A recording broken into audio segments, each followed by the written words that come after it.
The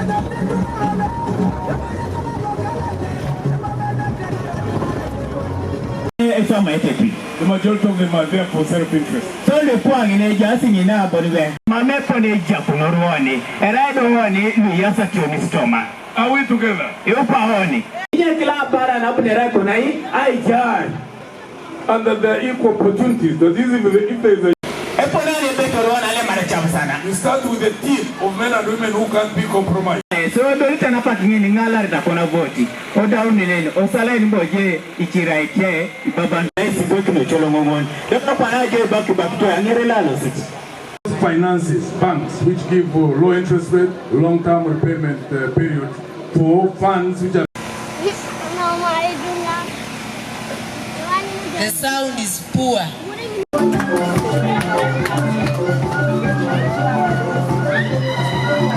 It's delegated.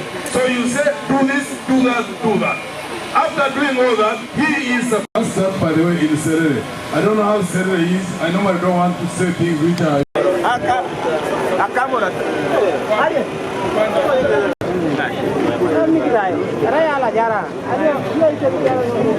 Kotowa nilo siwana kalaya. Kotowa na reini kina kiroka munini ngalangalere wani. Ikara. What is happening in the politics of the country now? So are mama ni rere uni airere uni ngare no kuna. No, ensonga nga wetubadde. Teso katuwa kayingira district yokusatu olwaleero Soroti tugenda kuyingira mu yokuna Serere. Twamala kwekabala maido n'ekaraka. Ebizibu balina mu Teso bifaanagana n'ebyo bye tusanze abantu awala wonna. Emirimu gy'abavubuka n'abawala mitono nnyo terabika.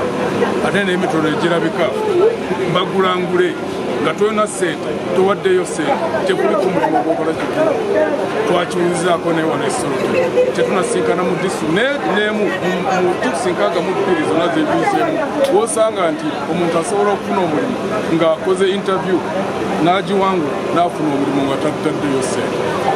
Obwavu, abantu bakaaba obwavu, enguudo embi.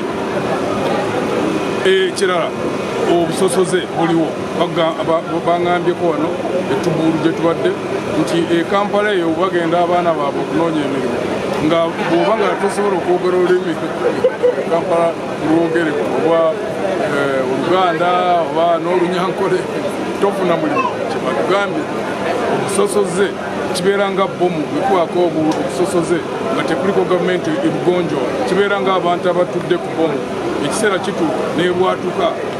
Ate ekirala okulaba nti abantu bonna bwe bagenda mu bitongole bya gavumenti tekuliko basobola okufuna kyonna kye baagala nga tebataddeeyo enguzi esusse. Ate abantu obutaba naki ebintu ebibasobozesa okukola emirimu gye balimu kati ng'eno waliko abakyalina ettaka ekazi 10-15-20 tebalina we basobola okukola ki okufuna tractors ezisobola okulima ettaka eryo oba oxen plow ente ezikulula nanka plow kubanga okulima eka emu tractor kyagala 10,000 eka eziri abakozesa ente 8,000 kati bw'oba ogenda kulima ekazi 20 kitegeeza oyagala miliyoni ezebbiri. Ate ensigo nayo eri waggulu bagamba 5,000 kilo emu bw'oba ogenda kulima ekazi 20 of taste of meat are almost similar to the rest of the country except where there are specific cases like the one of compensation and the stocking in regard to taste.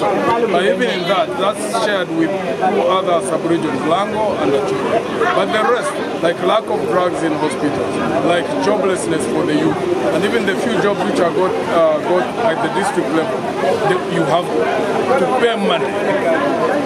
If you don't bribe, you don't get a job. The issues of bad roads, when you get off the tarmac roads, in many places, which affect farmers in terms of transportation, and therefore the costs of their produce are quite low, and the prices of commodities which go into the area because of high transport costs go high. And then the issues of land.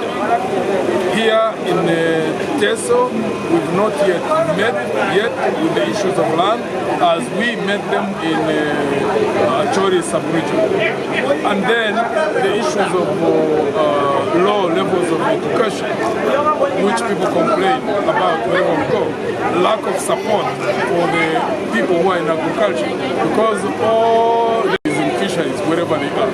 That's the way we look at things. And of course, for the people of Teso, we've also talked about the issue of compensation and restocking.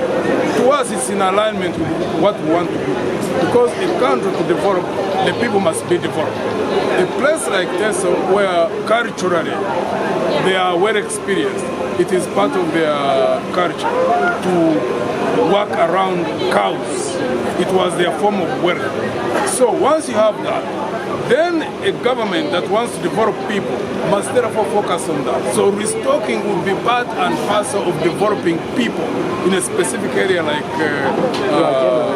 Teso. So that besides the compensation aspect, there's also the design, deliberate, conscious design by us as ANT to ensure that we have all the support services so that when restocking is done, it is also sustainable in terms of growing the people of Teso to be wealthy, to be prosperous.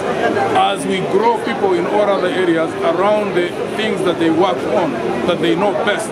So that once you have all these people, the different communities grow, then you will have a country that grows.